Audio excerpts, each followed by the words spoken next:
8対7。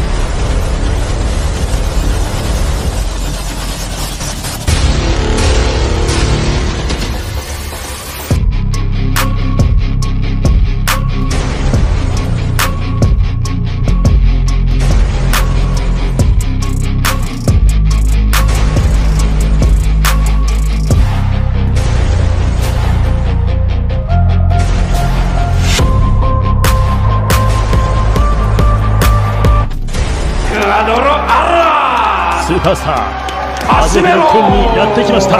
元世界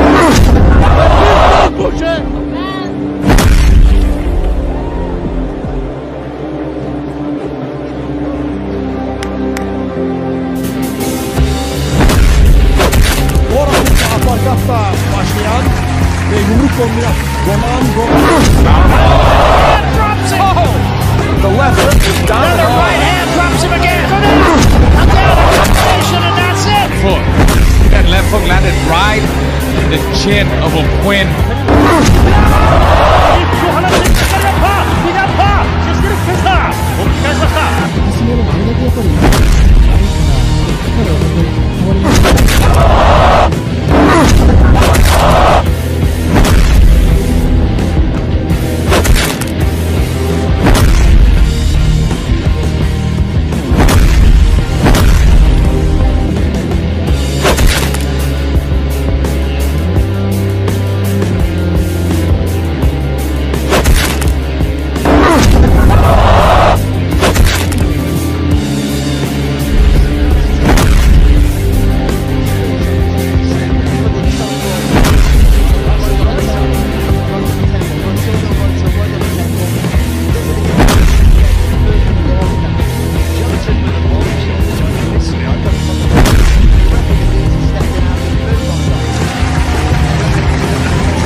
アメリカ合衆国カリフォルニア州出身。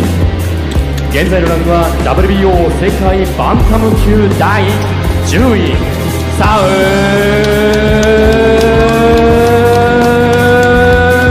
ラピーサンチェスラピースのサウル・サンチェス Challenger The Beast Saul Sanchez. The left hook is down. The right hand drops him again. A down combination, and that's it. That left hook landed right in the chin of O'Quinn. Éramos felices y no lo sabíamos. Mira que no tenía tantos knockouts, solamente 8 en estas 15 victorias, ahora en 9. Bueno, vamos a la pausa y ya venimos con mucho más. Apenas comienza, señores. Boxeo Telemundo. Vamos y venimos con mucho más. California.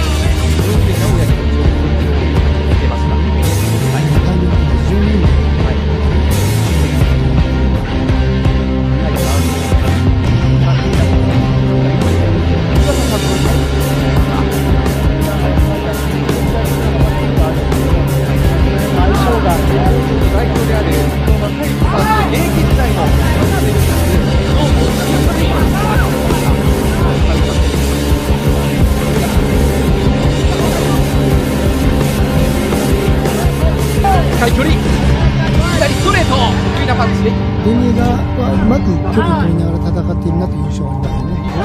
マリクリックもグッと押し込んで、ここからパンチをまとめてくるサンチェス。サンチェスもあの距離に強いパンチ、左のフックを合わせていったサンチェスですね。そうですね、はい、冷静にこう距離を取りながら、はい、はい、左ボディアッパー、うまいですね、左のフック、いいんですよね。パンチを振り下ろしていきますが、デニーガもよく見ています。ここからパンチが交錯、近い距離、左フック、パンチ左、これ狙っています。デニーガ2発、さらに2発、左のフック、サンチェス、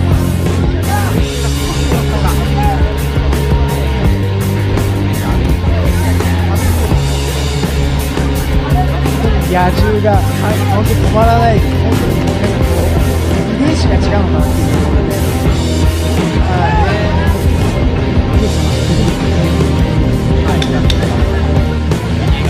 入っていくサンチェス、ボディ2発、さらにストレートフック、左フックが回って振っていく、出ますが、映画も目がいってあと左、岩佐さんはいかがでしょうか。これも本当立ち流すというか、はい、ベテランのプレッシャーをそうなんですけど、こうトルコさんで支配しているのは前に見ていく中でも、今もそうです、時折左横を入れてきます、ベニエが。それをサンチェスが警戒するというところ。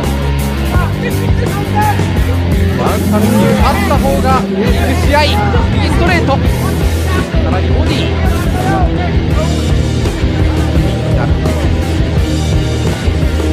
ジャブに対して一気に突っ込んでくるサンチェス、重戦車のように体を預けます。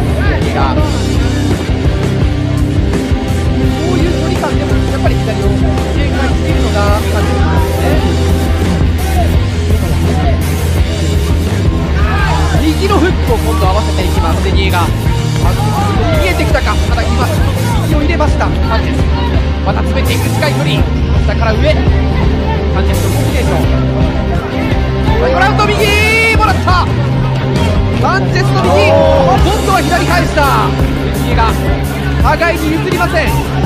山中さん、ダメージどうでしょう。ダメージいってますね、いいパンチ入ってますね、両者。お互いですよね。左アッパー、さらにパンチが交錯、パンチまとめていくのサンチェス。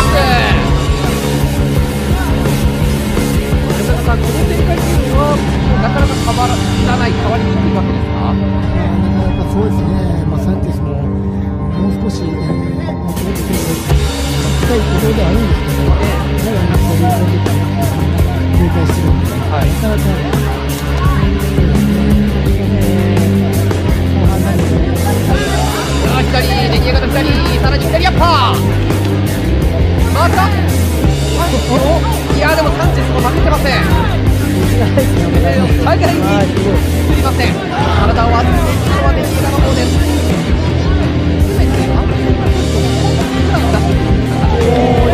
今右入れましたね。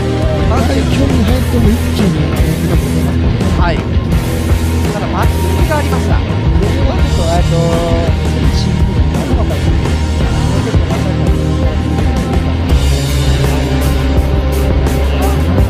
ここです、距離集める、近い距離、左のフック入れたサンチェス、デニエガも狙っています。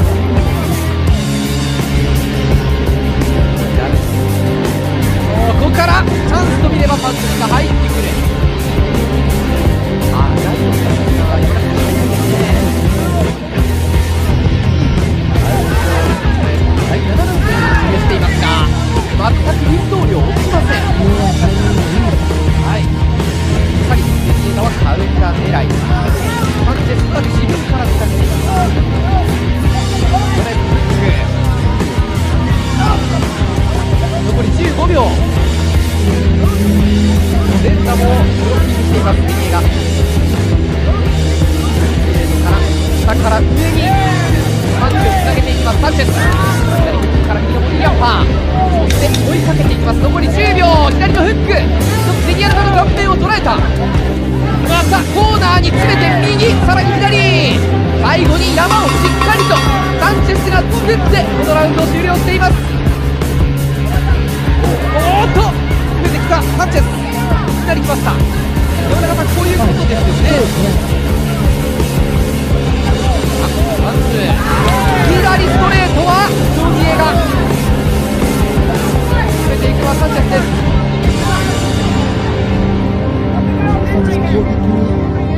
手数が出た中でも危ないなと思うタイミングのドニエに打ち込まれている場面があるので、なかなかヒットも生まれにくいですね。生まれにくいですね。でも今の良かったですね、サンチェス。左ストレート、デニエが体を打ちながら入っていきます。リードから左ストレート、現在な左を打ちます。左ストレートを一つ当てました。当てただろうとアピールしたのはデニエガの方。サンチェスコーナーで連打、サンチェス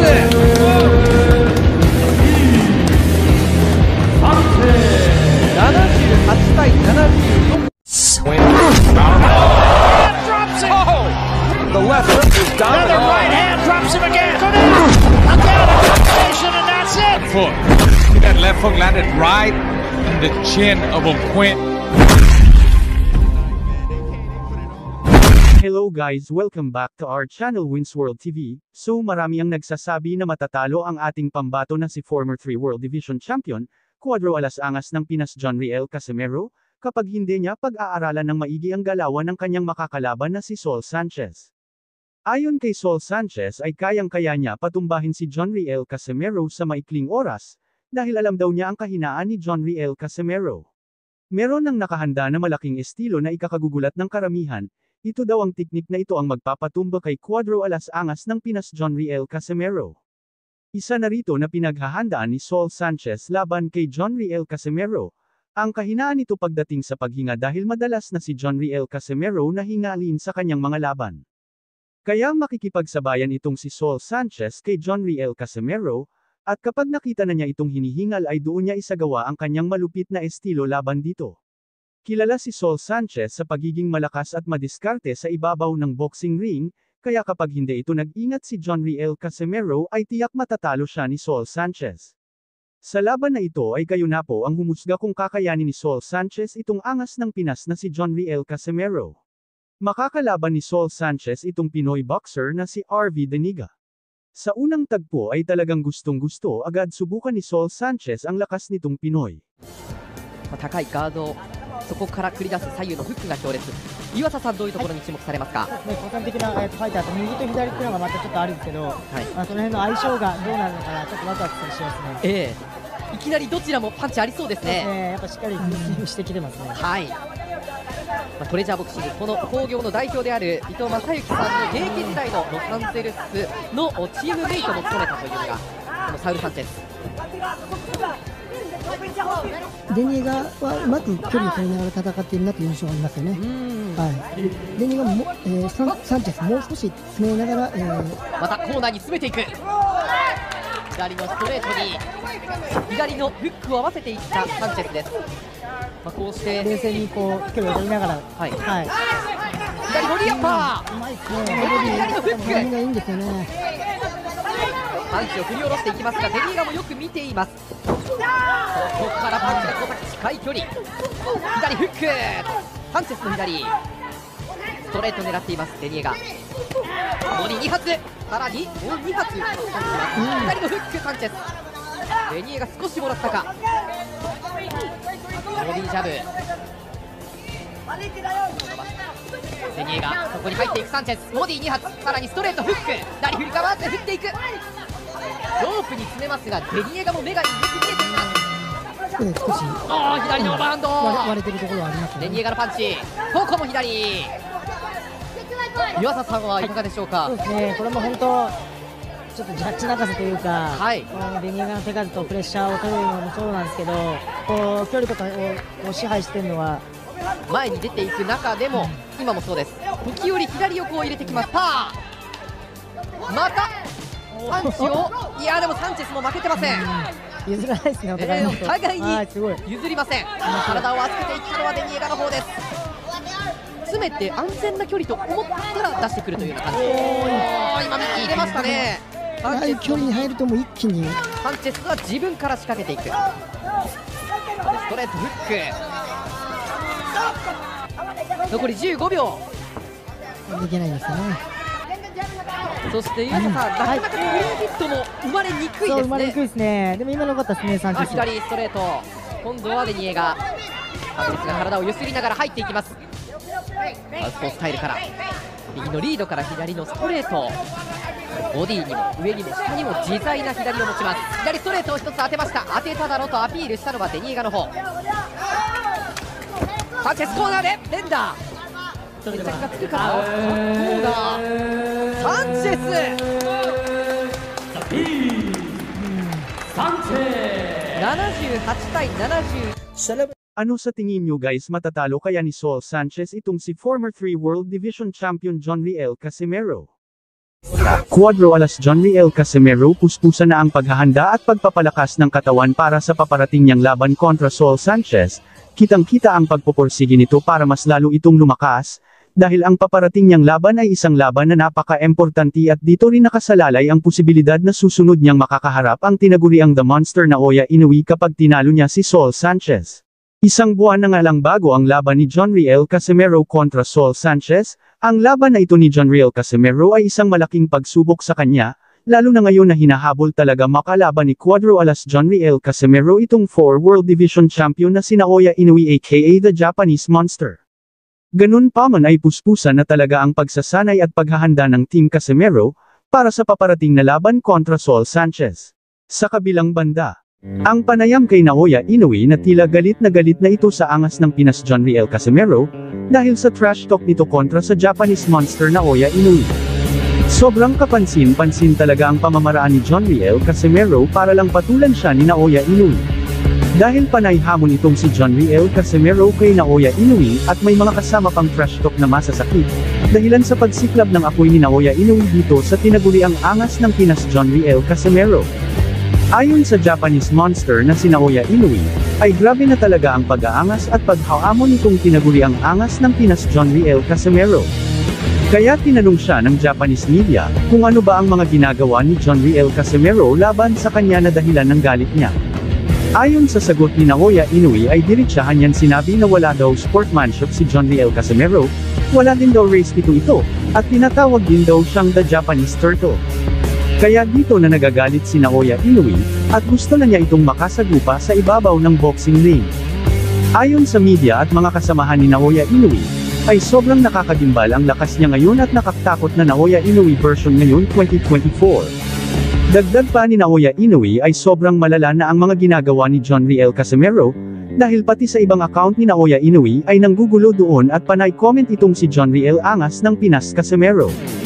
Subalit ayon sa mga kasamahan niya sa mismong kwentuhan, ay dapat huwag na patulan ni The Monster Naoya Inoue itong si Jonriel Casimero. Ngunit ayon kay Naoya Inoue ay hindi na niya palalampasan ang mga masasakit na salita ng ating pambato na si Jonriel Casimero. May target na makuha si Naoya Inoue na belt kay Jonriel Casimero. Kailangan niya talagang sagupain ang angas ng Pinas Jonriel Casimero. Dahil ayon kay Naoya Inoue ay hindi niya ito papatulan kung walang belt na hawak ito. At dahil merong hawak na championship belt si Jonriel Casimero ay lalabanan nito ni Naoya Inoue para makuha niya ang titulong undisputed bantamweight champion.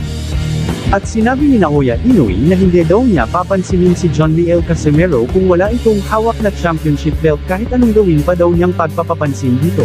Dagdag pa sa ating mga balita.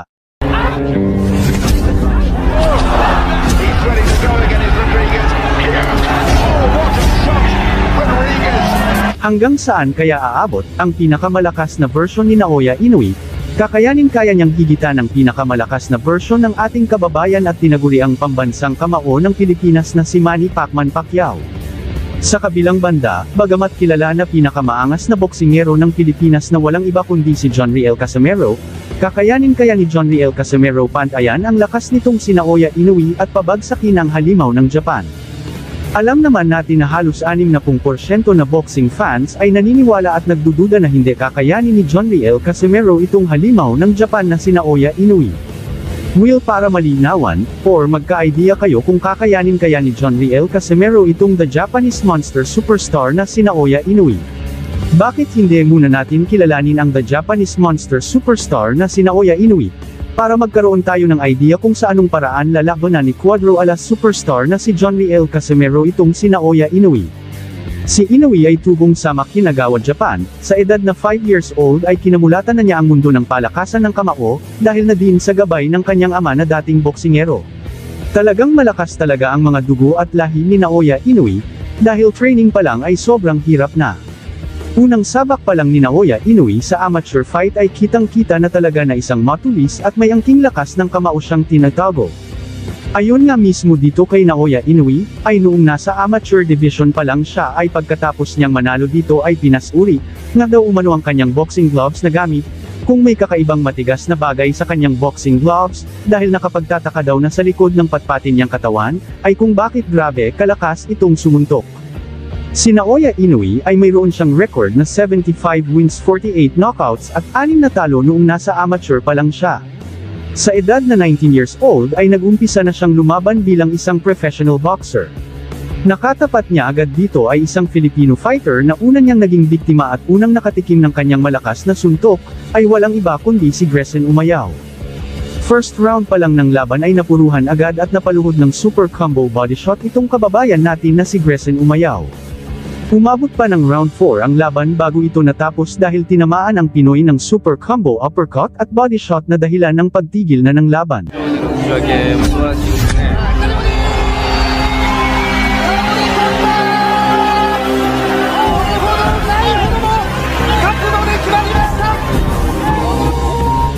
Pagkaraan ng ilang taon ay isang Pinoy na naman ang kanyang nakalaban, siya ay si Jerson Mancio.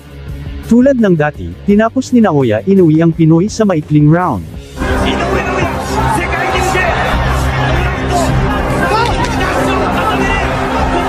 Ayon mismo dito kay Inoue ay gusto niya talagang makakalaban ang malalakas at major world title fight. Hindi nagtagal ay natupad nga ang hiling ni Naoya Inoue na laban sa major title fight. Kinalaban niya dito ang WBC light flyweight champion na si Adrian Hernandez, na isang Mexicano. Sa laban na ito ay masusubok ang lakas ni Naoya Inoue bilang isang professional boxer, veteranong boksingero kontra sa bagitong boksingero. Sa mismong laban ay nakitaan agad si Naoya Inoue ng agresibo, walang takot at magandang galaw sa ibabaw ng boxing ring. Sa ika-6 na round ay dito na napuruhan ni Naoya Inoue ang veteranong boksingero dahilan sa kanyang pagbagsak at pagkatalo. Dahil dito nakuha ni Naoya Inoue ang kauna-unahang world title champion. あそこからもう一気に構成になりましたかね。そうですね。ちょっともう実力差が出てますよね。あ、そうですか。ただこれチャンピオンエルナンデスもですね、32センチ、29秒という高い効率を誇っていて、ノックアウト勝ちもそのうちで18とこれ軽量フィニッシュ。7 buwan ang lumipas pagkatapos niya makuha ang pinakaunang world champion ay tumalon agad siya sa dalawang division simula lightweight division papunta super flyweight division. Kakalabanin niya dito si Omar Narvaez, isang Argentinian.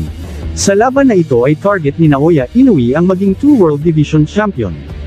Si Narvaez ay may record na 40 wins, 24 knockouts, at 1 talo.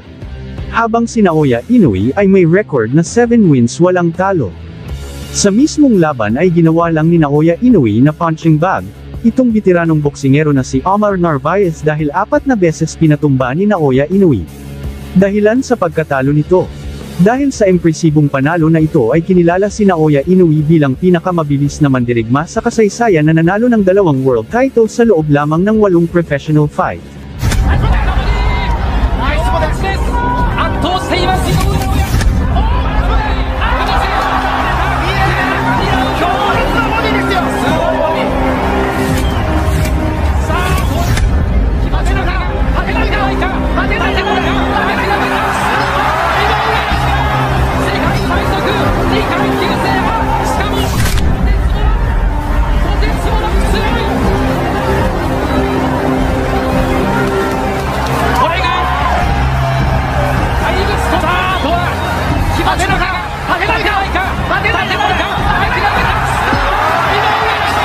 Naging Fighter of the Year din ito. 2018 ay muli siyang tumalon patungong Bantamweight Division. Target ni Inoue ay subukan na makuha ang WBA World Bantamweight title. Makakalaban niya dito si Jemmy McDonnell. Bago mag-umpisa ang laban ay tila puno ng kumpiyansa sa sarili na matatalo niya si Naoya Inoue. Dahil pinagyayabang niya na hindi siya nakatikim ng pagkatalo sa loob ng 10 taon. Ngunit nung mismong laban na ay tila dito na niya matitikman ang una niyang pagkatalo, dahil unang round pa lang ay tapos na agad ang laban. Pinatumba siya ni Naoya Inoue sa isang maikling round sa pamamagitan ng isang solid na body shot at mga solidong suntok. Dahil sa panalong ito ay tinanghal na si Naoya Inoue na official 3 world champion. His legs seem a little bit shaky here, a minute and a half.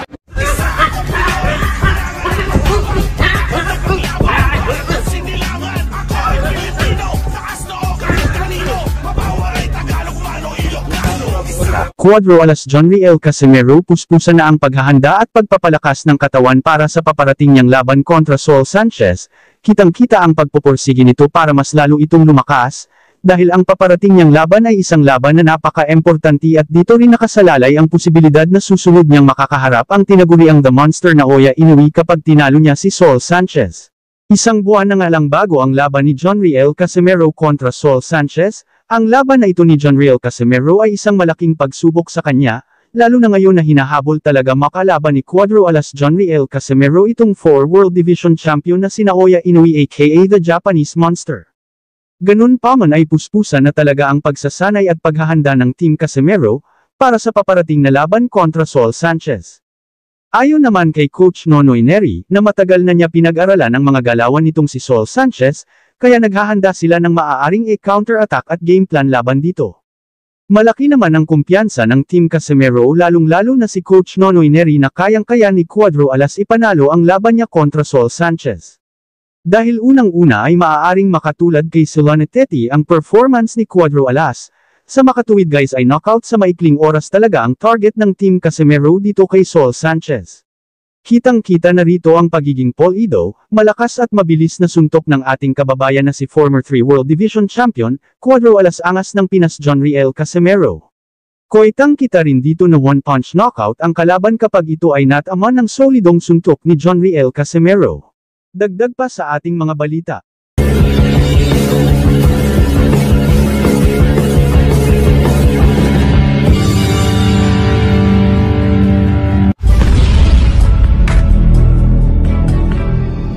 Ang dalawang malalakas na mandirigma ay nalalapit ng magtagpo sa ibabaw ng boxing ring, isang kapana-panabik na laban at pinaka-aabangang laban sa buong mundo.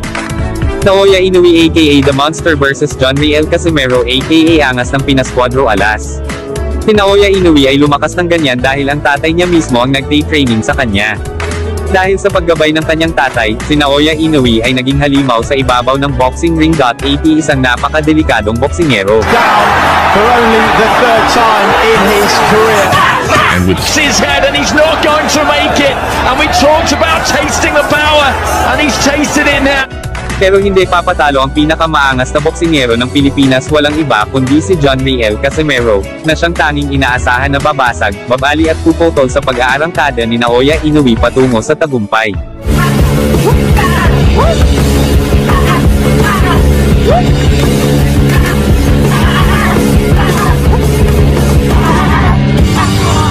Ang kamao ni Jonriel Casimero aka Cuadro alas, Angas ng Pinas ay isang malakas, mabilis, matatalim ang mga suntok kaliwat kanan.